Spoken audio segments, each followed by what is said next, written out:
Okay, well, just gonna share a couple things before our roommates get back, because this is Nolan's bedroom, basically. And yeah, it's March 10th, 2025. This is our Belle and I's second trip to Japan, and it's amazing. It's incredible. We're just gonna kind of freestyle a couple things that are just happening right now in life, which feels really cool that I can share with this format. So thanks for watching and being part of our journey. We are pregnant, and we are expecting a baby to come in August, and that means I'm gonna be a dad, and she's gonna be a mom, and she's my best friend, and I asked her to marry me in last June, which I think it was like literally end of May, but we were here May and June of last year, 2024. And then we got married in September in Oregon. And it just feels like a whole new chapter of life it's not even beginning. We're in it now. And I talk about it sometimes where it's like, there are the moments where you're in a chapter and there's like really no time to think or like process it, because you're just in it. It's like going on tour. It's like you find out you're going on tour, and then everything feels like this build up, and then you're on tour. And then when you're on tour, it's just so fast. Like when you go for a walk on the street to go get coffee, it's got this incredible electricity to it because you're on tour, and going for a walk to get coffee is like somehow more of a phenomenal feeling than it is if you were just like at home and, you know, living a quote unquote normal life. And then you're on tour and it's just incredible, and then it's after tour, and then it's like goes back to this normal sensation of like,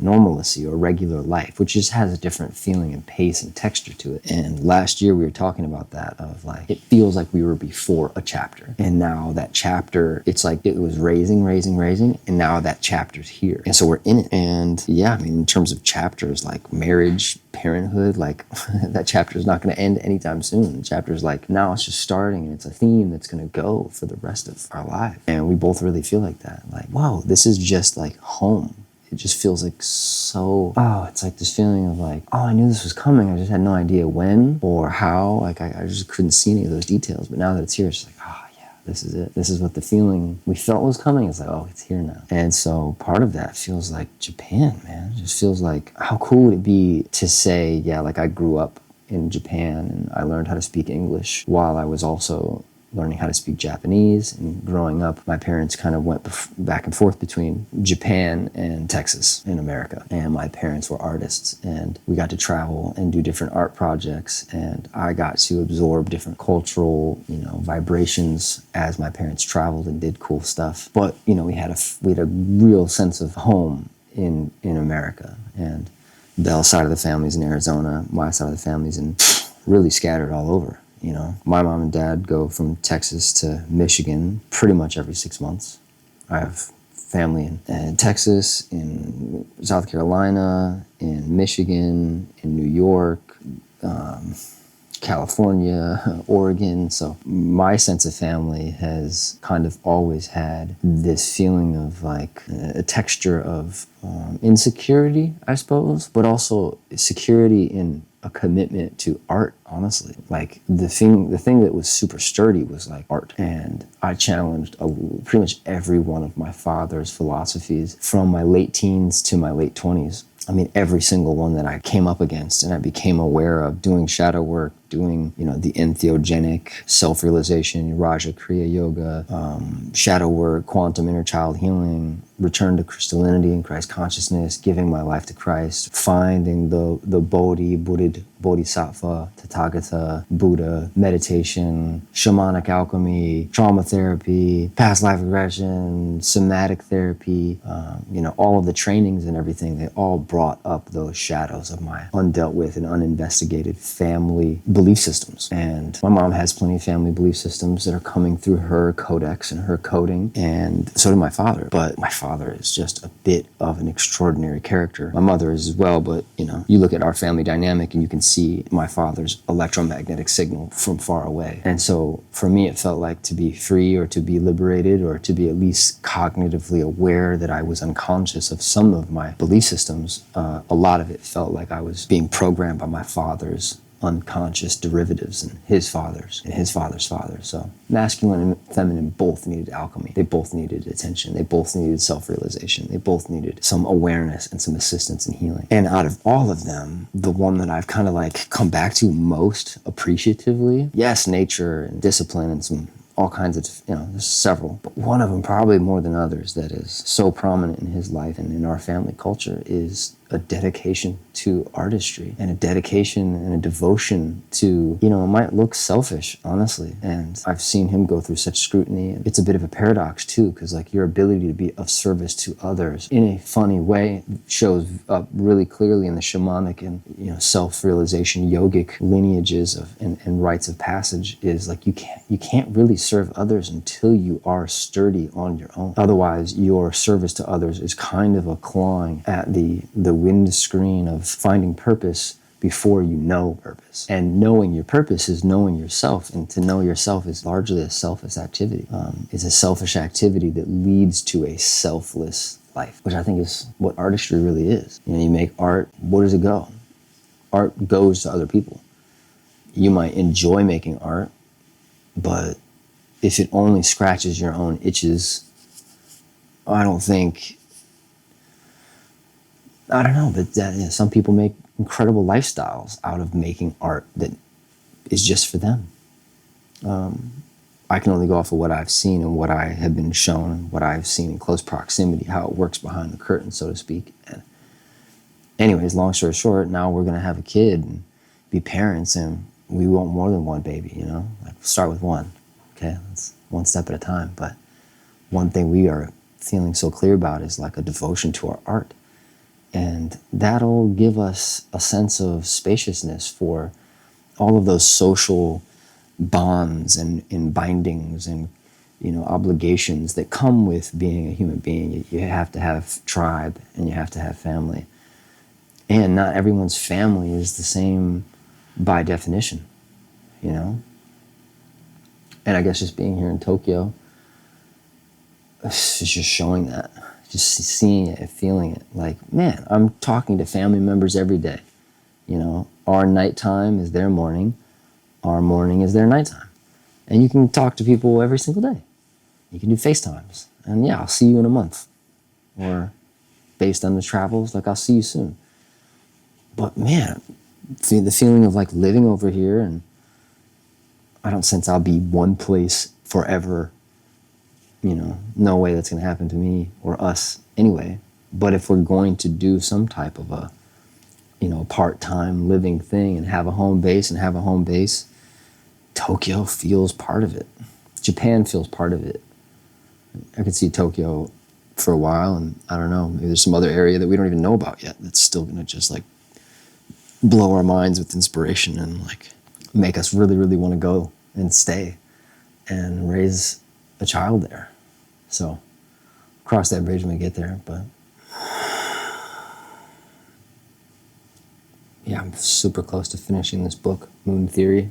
Excited to share it with you, whoever you are watching on the other side of this lens. And the thesis is, what is it to miss out on nothing? What is it to completely remedy the sense of something missing? The sense that anything is missing? Is that possible? Is it achievable? What must someone do to live a life where upon further inspection, nothing is missing?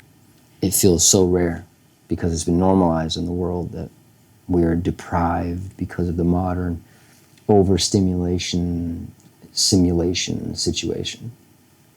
So when someone can be super satisfied with the process and the product in the process, process over product, the journey is the reward, that whole kind of thing. Yeah, there are checkpoints and chapter checkpoints and mile markers and finish lines. But what does it look like to be super, super satisfied with the process itself so that you don't feel a sense of missing the end result or the place you came from, where it can be soul satisfying to be where you are? For me, that is Tokyo. For me, that is like so alive right now, being in Tokyo. And on my spiritual journey, I think it's very fascinating too. Like, I unconsciously was driven towards so many things that come from Japan, whose origin was Japan. Funny enough, Buddha and the Bodhi pathway, or the Dhyana pathway, Zen pathway, is a yogic pathway. So really, India is the mama of a lot of stuff. But I drew the yin yang a lot as a kid. I loved samurais. I felt like I had a past life as a samurai. As a kid, even before I had an idea of past lives, I had said to my mom, and she had told the story later. She's like, Rocco said that if he had a past life, it might have been Japan because he really likes rice. I remember saying that as a kid. I love rice. Can I just have a bowl of white rice, please? Nothing on it, just white rice, please. And there's something just so innocent about this feeling of the Buddha and this feeling of, a Japanese orchid, the lily flower, and a playful enlightenment that feels, in all honesty, just kind of not present in my experience of Christianity and Western traditional religious pathways and mystical tradition pathways as well. It doesn't feel present, super present in shamanism. It can be, and the maestro shows up in his own way there, but the Buddha has a spark. It's like part of the mythological ethos of the Buddha is that he's smiling. Yeshua's hanging on the cross, the shaman is doing deep shadow work in the jungle, but the Buddha is smirking.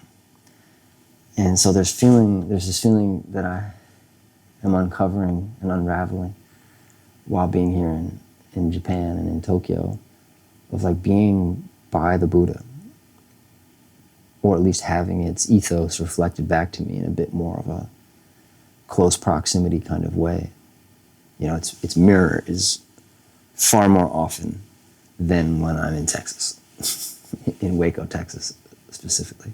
So, yeah, the path of the Bodhisattva, the way of the Buddha, the Wu way, the middle way. I think of Joseph Campbell and Alan Watts and Terence McKenna and some of these heroes and teachers and mirrors that I have come across. And there is such a specific sensation of mysticism in Japan that no books or movies, no matter how many I watched, could have really educated me on more than getting here. Getting here was way more educational and impactful than reading all those books. But reading all books and, touching base with Zen and Godzilla and Pokemon and anime and cyberpunk and Ghost in a Shell and Akira and, Akira Kurosawa and Studio Ghibli and, all of this incredible cultural, juice that has come from Japan, having touched it so often in my life. Now here, it's like, whoa. And I'm just trying to open up a sequence of realizations with this video. Not so much coming to any kind of conclusions, but just aware of processes that are occurring and hyper-stimulating me and hyper-satisfying. And so this is our Airbnb that we've been in for 2 weeks almost now. Maybe it is a full 2 weeks. We got here on the 26th of February. It's March 10th. I'm sure on a calendar I can see if that's almost 2 weeks or if it is 2 weeks. But we leave on the 12th. We check out of here and we go to Hakone. And I'm going to do better of editing in real time and posting in real time, because the last trip, it was just like so overwhelming. And there's just like no time to edit things. And I just wanted to be with the journey. So I'm going to be with the journey this time as well. But this time we're here for over 30 days. We're here for 45 days. That's incredible. Bless you. So we're posting, sharing, and digesting all of it as harmoniously and optimally as possible. Thanks for being on the journey with me. Here's some thoughts. Here's some experiential noticings. March 10, 2025, from Edogawa, Tokyo, Japan. Amazing. Man, thanks for watching this. Thanks for being with me on this journey. My intention is to share my process of realization and uncovering, and I think a term I have not heard someone else really talk about, which is self-clarification, which is directly, inextricably connected to self-realization and self-actualization, but I kind of see it as a middle step, self-clarification, which is Raja and Kriya Yoga, Siddha lineage in this Rocco way. So, sharing this journey and sharing this life, and it's so much fun. And if you enjoy this, hit the subscribe button. That's awesome for my process. Comment if you felt any kind of anything from this video. And yeah, this video is brought to you by Mind Liquid. Brother Sam has such a cool brand and such a cool journey. Also by the Grounded brand and the Grounded showroom that Nolan and Sam are building. Also by As You Are, Nolan and I's band and multimedia art experiment. And also by 1138, my beloved Belle's incredible brand. And you'll see more awesome stuff from us and our brands and our means of expression, our channel and pipelines of expression. And also shout out to Brother Bronson and Lonely Ghost. And this is also brought to you by Kachava. Big shout out to Kachava. Finding nutrient-dense, simple ways to stay healthy while you're on the go, while you're traveling. Mix a scoop of Kachava with some water, and it is soul nourishing. Super grateful for that. Also by, I guess that's it. All right. Thanks for watching. Love you, whoever you are. Hope you're great. Hope you're doing well. Hope you know how special you are and how special all of this is and your puzzle piece that you are amongst it all. Check out the online offerings, Moon Alchemy Program, Mirror Alchemy Program, LACFest, all on moon-alchemy.com. Check in, stay tuned. More music coming soon, films coming soon, fashion coming soon, bliss coming soon, and present right now. Much love. Ashe. Aho. Amen.